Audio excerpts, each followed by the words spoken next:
From the Alex Trebek stage at Sony Picture Studios, this is Inside Jeopardy!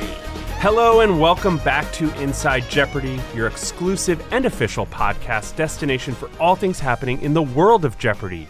For the first time ever, opening the show, I'm Buzzy Cohen alongside producer Sarah Foss. Well done, Buzzy. Well done. Thank you. I hope I did well enough to get to do it again one day. I don't know. Let's not push it. Well, how are you doing? You celebrated a birthday. We had a lot going on in the world of Jeopardy this week. Yes, it was Jeopardy! Jeopardy, baby. And, you know, it came with some big announcements. It came with, of course, the Anytime Test. I took it.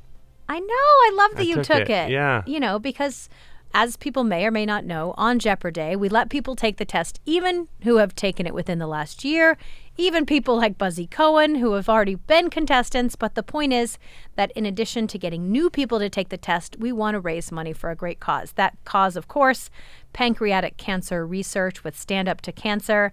And we were able to donate $59,000 to support that cause, thanks to the 15,873 people who took the Anytime Test on Jeopardy! Wow, that is incredible. You know, when I was taking the Jeopardy test back in 2015 or whatever, and it wasn't Anytime, I think the total number of people that took the test was something, I was told something like 60 or 70,000. So to have everyone on one day, you know, almost a quarter of that is really impressive. Just speaks to how great our fans are and also our future contestants. That's right. We hope that the next great champion took that test on Jeopardy!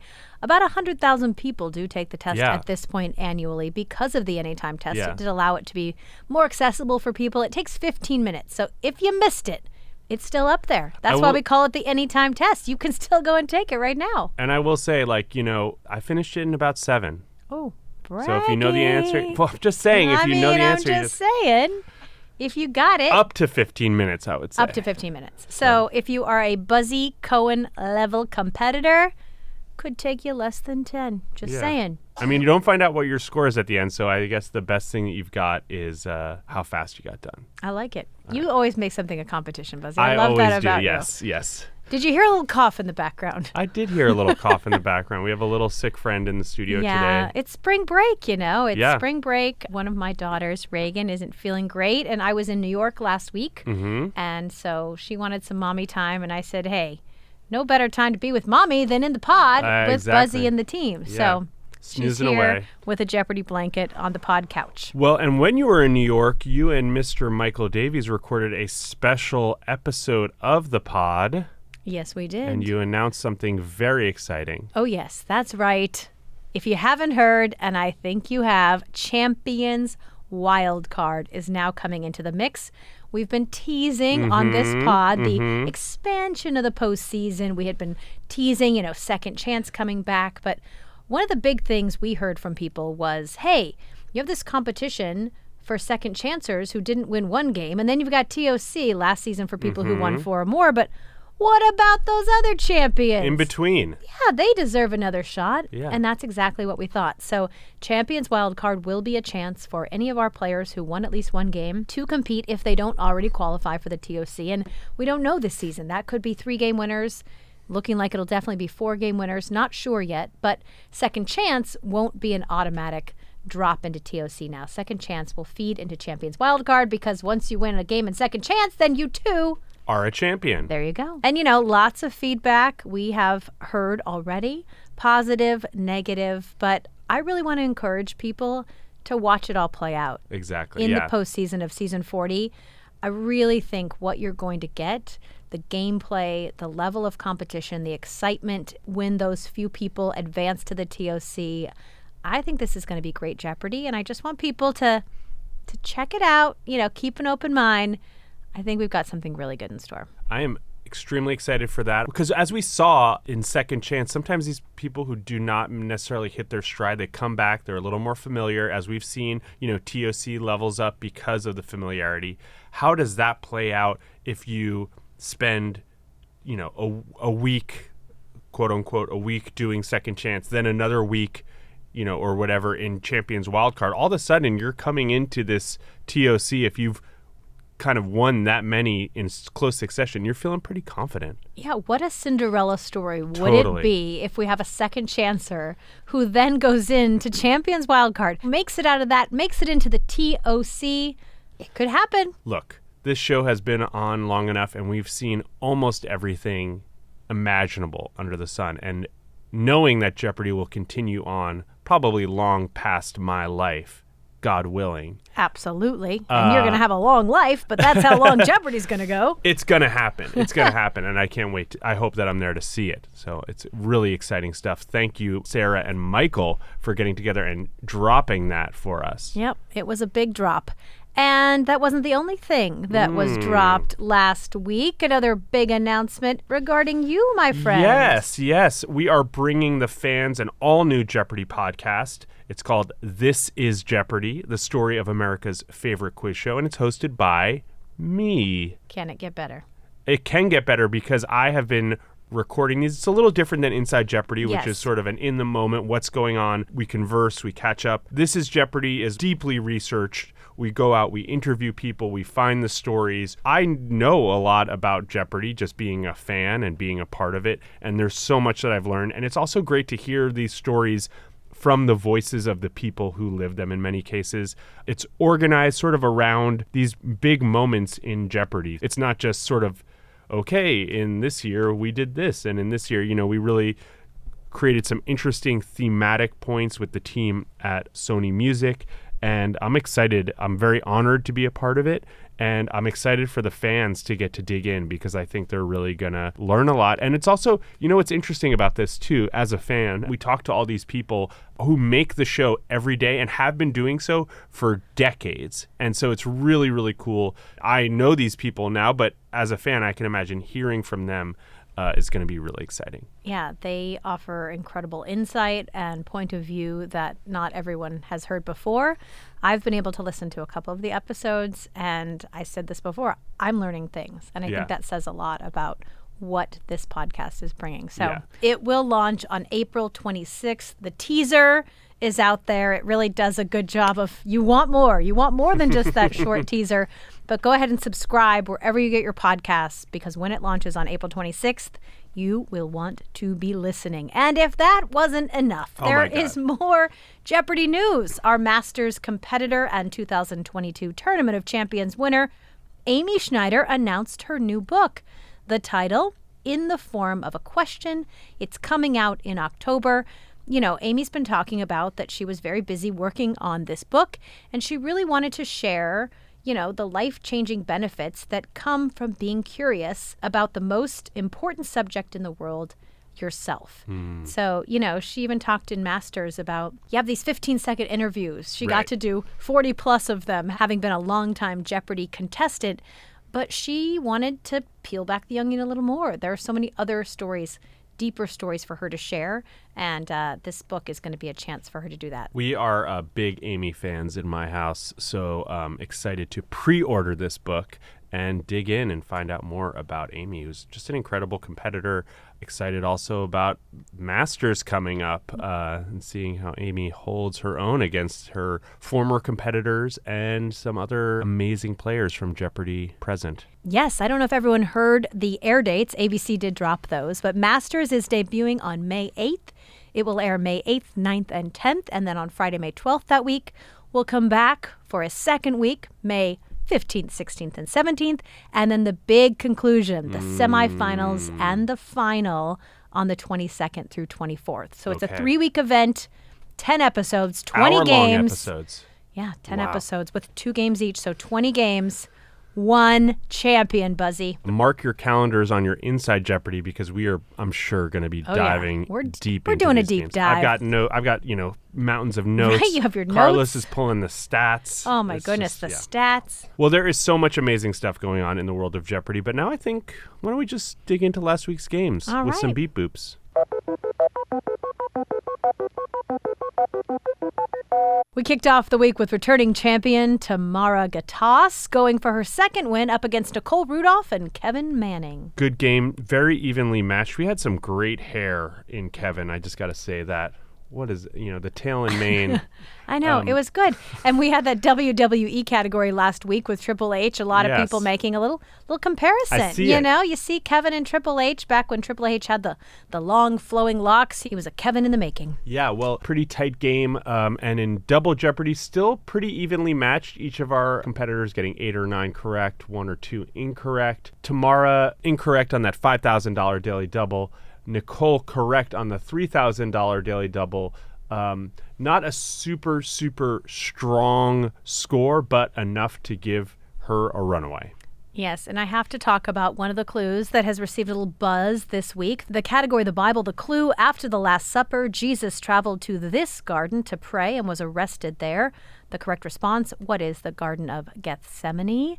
Kevin responded with Gethsemane. Ken ruled him incorrect. Then Tamara rebounded with Gethsemane. So then she was ruled correct, and all of these people are online saying, wait, but he used the hard G. It is Gethsemane. And yes, it is Gethsemane, but it's not Gethsemane. I actually visited the Garden of Gethsemane with the Clue Crew, so I had firsthand knowledge of this one, and I know that people are wanting to make sure that Kevin wasn't robbed.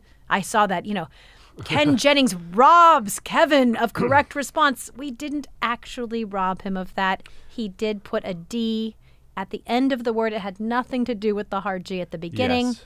It's a tough ruling, but it is the right ruling. Yeah, and I remember in our briefing, and I'm sure it's the same briefing now that it was 7 years ago or close to it. I mean, it's probably improved and evolved. Yeah, of course, but yes. the nuts and bolts are The nuts there. and bolts are the same, and they go into this, that if your pronunciation changes the spelling, it's incorrect. But if it could be spelled that way, if it's a word you've only read and not heard, then, which happens a lot in our world, especially with our big reading contestants. Crossword people. So the examples we were given was if you said Jai-alai, that would be correct, even though we call it High-lie. And the example was given of a contestant who said Namibia instead of Namibia, and they went back to the tape. So anyway, that is something that the contestants are well aware of, even if the tabloids are not. Kevin, I'm sure, knew what he had done wrong. Yes. And he also knew the correct response in final. He was the only one who did. Yeah. But as we know, Nicole had already sealed the deal with a runaway. Nicole wins and goes into Tuesday as the returning champion up against Lisa Srikin and Mara Lasko. Yeah, people loving Lisa from the very beginning. She's getting a lot of love, sometimes for her facial expressions. I gotta say, even her interview, she won me over. She talked about placing 3rd place in a Hall & Oates music video contest. She said she learned about being famous, having haters. She received a lot of comments that she looks nothing like John Oates, which she said is false. Gotta love her comedy. In the Jeopardy round, once again, Nicole had a small lead as that came to an end. Yeah, and it was a low-scoring Double Jeopardy round, which was interesting. Everyone under 10,000 at the end of the round. Nicole did have a lead, not a runaway. Our champion, Nicole, unable to come up with the correct response in final, so Lisa goes from 2nd place, nearly doubling up for a come-from-behind win. Ken closes the show by saying, from 3rd place in a Hall & Oates contest to 1st place on Jeopardy! What a journey. I did enjoy the please clap addition to the final Jeopardy response. Yes, she wanted to please clap because she wasn't confident that she was going to have the correct response. And then Ken jokes, you thought it was wrong, so when you were right, it just looked like you were gloating. Like, hey, that's right, please clap. I got the correct response. All right, well, Lisa moves on to Wednesday to face Jordan Davis and Iris Masucci. All right. Well, now Lisa's facial expressions have really gone on to a mind of their own on social media. I get it. She's wearing her heart on her sleeve. Yes, or and her all face. the faces that match. But you know what? Her gameplay is matching up with those faces. She racked up 13 correct responses in the Jeopardy round, but Jordan and Iris, they both right went for in there. a perfect 8 for 8 in their responses. Pretty level round overall. Now, in this interview, Lisa tells us how she had recently left her job, and she joked that she was having a midlife crisis, looking for a next job. She recently found out that she could throw things really far, so obvious choice, NFL quarterback next season. Wow. Well, I also want to talk about Jordan's interview talking about being a huge Disneyland fan. We obviously are huge Disneyland fans. Jordan has a podcast, Disneyland Forever.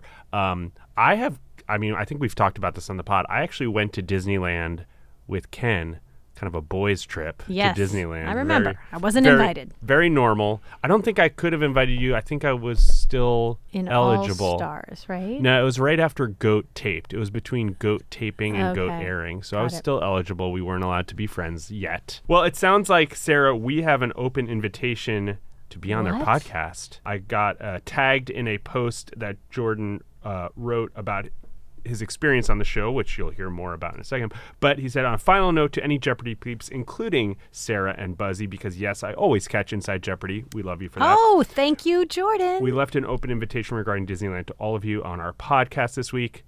So I want to go to Disneyland with Jordan. I also want to go on their podcast. You know, we're diehard. I think it would be great. We should break down Yes. how we do our days. How we approach a day, favorite foods, favorite Totally. rides, favorite place to all relax. of it. So Jordan, Jordan, we're hit here us for up. it. We're gonna do. I'm ready to do it. Are you All ready right, to do it? I'm ready. Okay. Let's well, dive deep into Disneyland. And that brings us to Double Jeopardy. All right, we'll dive deep into that for now. Lisa and Iris continued to battle it out, both hitting big daily doubles. Lisa ending up on top going into final. Everyone was incorrect. But Everyone Lisa's was response I had to love. Who is Goodbye, Cruel World? Once again, she just brought the comedy. And She interesting. reminds me of me. Yes, you had some Yeah. of those responses yourself. yeah. Yes. Maybe she took the Buzzy Cohen handbook for how to respond in final when you don't know the response or you Yeah. just want to be comedic. But an interesting wager. You know, she wagered an amount that if she was incorrect, she would have $1 less than second place's current score. I think she might have meant to do $1 more. Thankfully, it didn't really end up mattering. Ken ended the show by saying Lisa will be saying hello to us again tomorrow in response to her Who is Cruel World. You know, the post-game chat, she talked about she needs to lose her next game because she has no more stories to tell.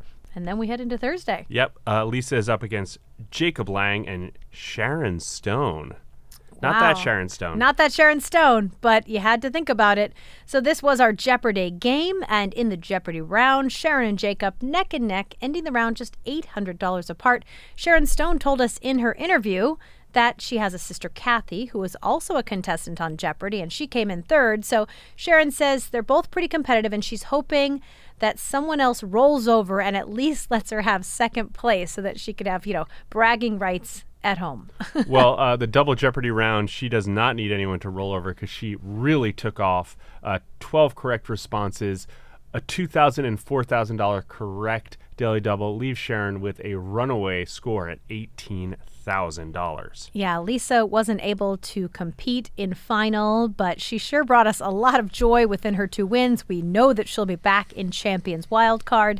She said in her post-game chat, this is, I quote, "The chatting was a little excruciating, so I don't mind being done." And, a lot of our contestants feel this way. Let me play the game. Don't make me do the interview.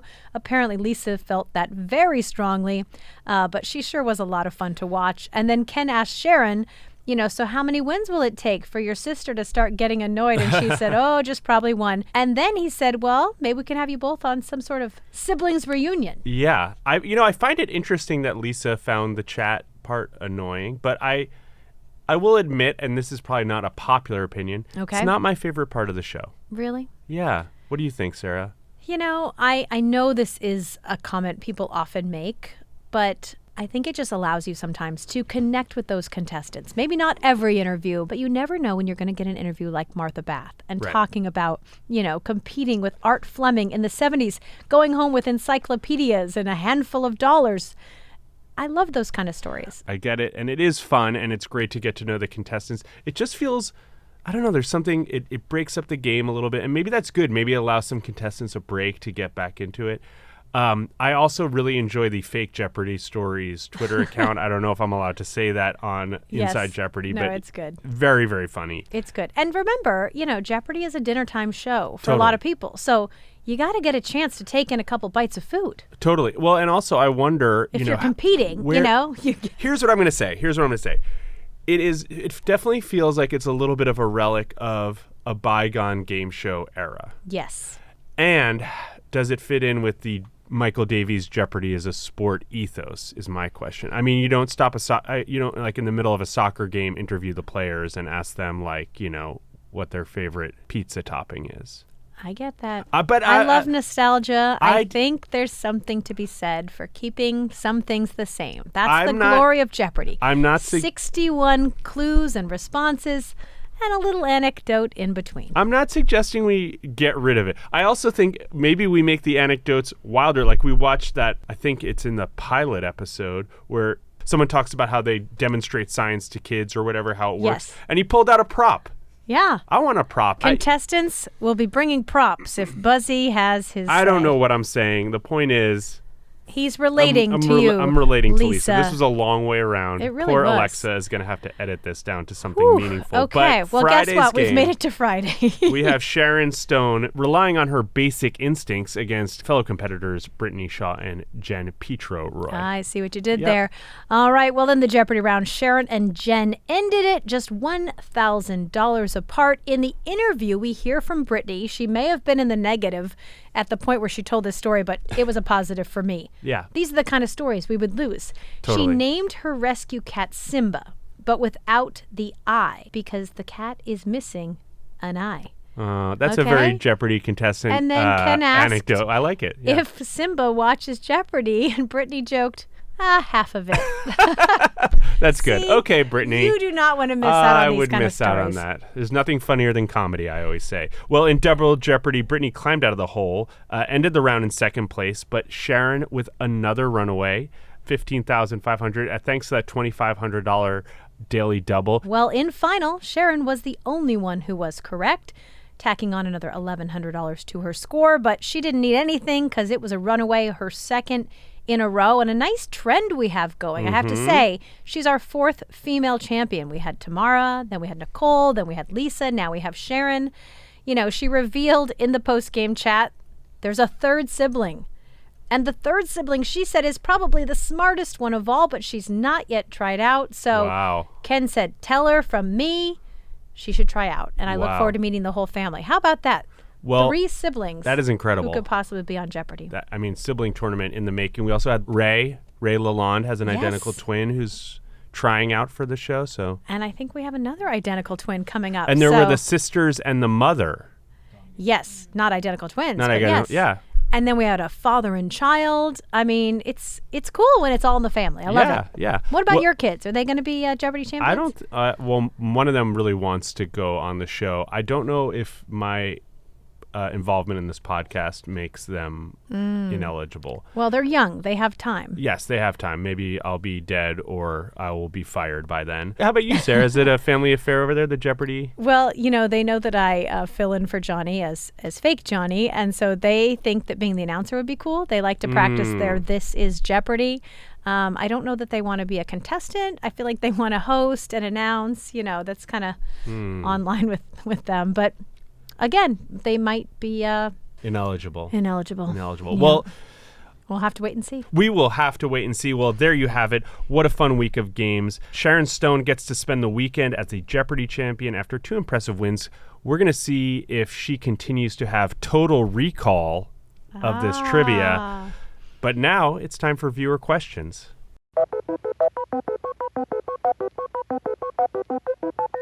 Derek asks, I've taken the Anytime test as a most fitting way to mark Jeopardy. Thank you, Derek. My last test before that was on May 21st of last year. My question is whether my test anniversary, my Anniversary. Oh, Get what I he had did a hard there? time reading that. My anniversary now resets to March 30th, or if May 21st is still in play. Thank you very much. Derek, this is a great question because all of you that just took the test last week are probably wondering the same thing. Yes, your anniversary is now reset. So for anyone who took the test on March 30th, you will now have to wait 1 year from that day to take it again. Thank you for the question, Derek. Sam asks, I loved the Retro J episode so much. Do you have plans to release more archive footage? Yeah, so Sam is referencing that on Jeopardy, we also did a YouTube viewing of Alex's first episode in 1984. Of course, last year on Jeopardy, we did Art Fleming's pilot episode that never was aired. And these are a lot of fun for us. So I think you can definitely expect to see another one on next year's Jeopardy. We're celebrating the 60th birthday. So we've already started thinking about a very special, never before seen episode that we are going to view together. But you're going to have to wait almost a year for that one, Sam, so stay tuned. Well, and also we have those kind of classic episodes that are airing on Pluto TV. That is aren't correct. Quite retro, but there's some Buzzy ones I've heard, so people are happy because if you missed Buzzy the first time around, go to Pluto TV because you can catch them. All right, that brings us to the end of today's episode. As always, we will be back next Monday for more gameplay discussion. Will Sharon Stone win this time at the casino? Or will she be among the quick and the dead, as we like to call the Jeopardy losers? Well, Sharon Stone, we'll have to see if she can secure that third win and if Buzzy can have another round of Sharon Stone movie references. I don't know which part of seeing her run continue is more exciting. But please, as always, subscribe to the podcast, rate us, leave us a comment, share across social, follow us at Jeopardy on Twitter, on Instagram, on Facebook, on YouTube, and on TikTok. And send us your questions to InsideJeopardyPodcast@gmail.com. We will see you all next week. Don't miss it.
This 9-letter word describes what you should do to watch more great Jeopardy content. What is subscribe? Correct! Still got it.